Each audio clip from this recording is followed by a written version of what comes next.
सासू माँ बदल गई। कहानी उस घर की है जहाँ बहू और बेटी को एक माना जाता था, लेकिन फिर अरे शिखा बेटा, तू रसोई में क्यों घुसी रहती है? जा, रोटी मैं बना लूंगी। नहीं नहीं माँ जी, आप बैठिए, बस सारा खाना बन ही गया है। श्वेता को बोल देती हूँ, वो खाना लगा देगी सबका। सॉरी भाभी, मेरे पास वक्त नहीं है। माँ, मुझे पैसे देना, पार्लर जाना है। हाँ हाँ चली जाना, भाभी को भी ले जाना। वो भी जाने को बोल रही थी पार्लर, पर पहले ना मदद कर दे उसके खाना लगाने में। देख माँ, वो बहू है, उसे बहू रहने देना, इतना सर पर मत चढ़ा भाभी को। श्वेता, ज्यादा मत बोला कर। बहू और बेटी में कोई फर्क नहीं होता है। जा जाकर काम कर। ननद को माँ का भाभी से इस तरह प्यार करना बिल्कुल अच्छा नहीं लगता। वो बार बार किसी न किसी तरह माँ को भाभी के खिलाफ भड़काती रहती, लेकिन कोई फायदा ना होता। एक रोज, अरे बेटे किशन, जा बहू को कहीं घुमा कर ला, सारा दिन घर में काम करती रहती है। हाँ हाँ माँ, हम लोग जा रहे हैं ना गोवा। अच्छा जी, भाभी ने तो हमें बताया भी नहीं। वैसे तो सारी पंचायत करती है, ये गोवा वाली बात क्यों छुपा गई हमसे? अरे क्योंकि उसे खुद नहीं पता था बहन। मुझे टिकट सस्ती मिल रही थी तो मैंने बुक कर दिया। हाँ शिखा, पैकिंग कर ले, संडे हम जा रहे हैं गोवा। दोपहर में शिखा पैकिंग कर रही थी कि सास आ जाती है। ये क्या बहू, साड़ियाँ? अरे गोवा जा रही है घूमने या फिर शादी में मायके हैं? माँ जी, ऐसा कुछ है ही नहीं, समझ में नहीं आ रहा क्या रखूं कपड़े में। अरे तेरी और श्वेता की साइज तो एक ही है, उसके कुछ मॉडर्न कपड़े ले ले, आकर लौटा देना। हाँ माँ जी, ये ठीक रहेगा।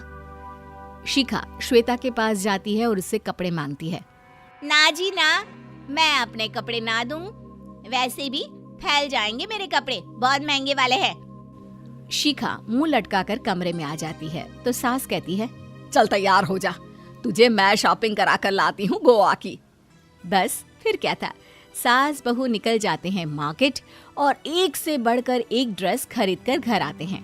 पहले बता देती कि नए कपड़े दिलाने वाली है भाभी को, तो मैं अपने ही दे देती ना भाभी को, मुझे दिला देती नए कपड़े। देख श्वेता, परिवार का मतलब सबके साथ रहना होता है, ना कि सिर्फ अपना सोचना। वैसे भी तुझे अच्छे संस्कार सीखने चाहिए।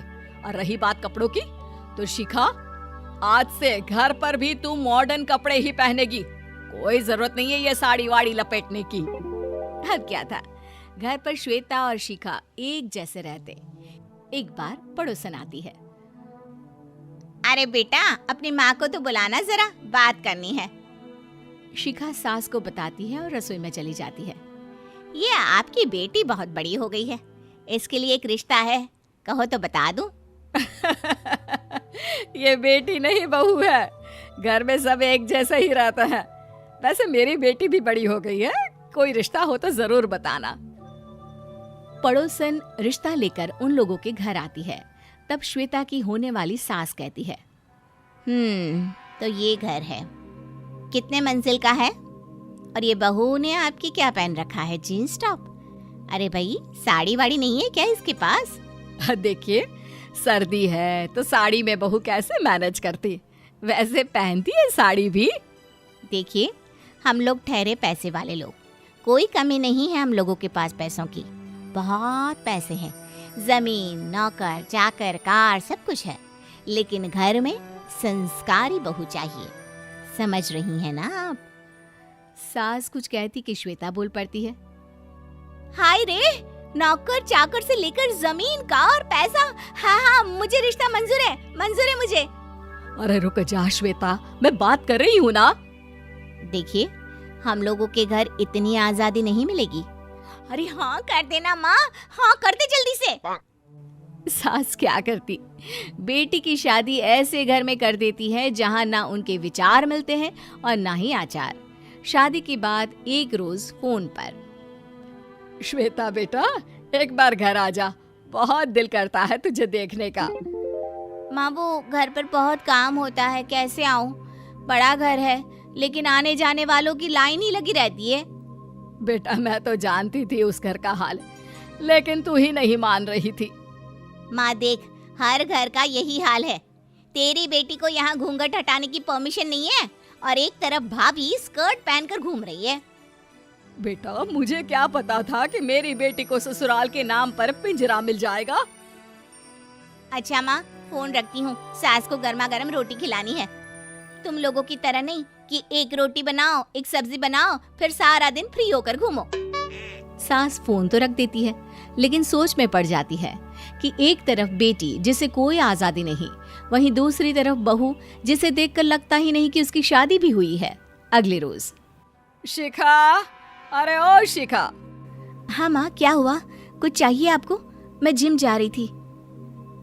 जिम के कपड़ों में बहू को देखकर सास को घूंघट में अपनी बेटी का ख्याल आता है। देख बहू, घर में बहू की तरह रहा कर। इतने टाइट कपड़े पहनकर जिम जाना पसंद नहीं मुझे। जा जाकर रोटी बना। रोटी?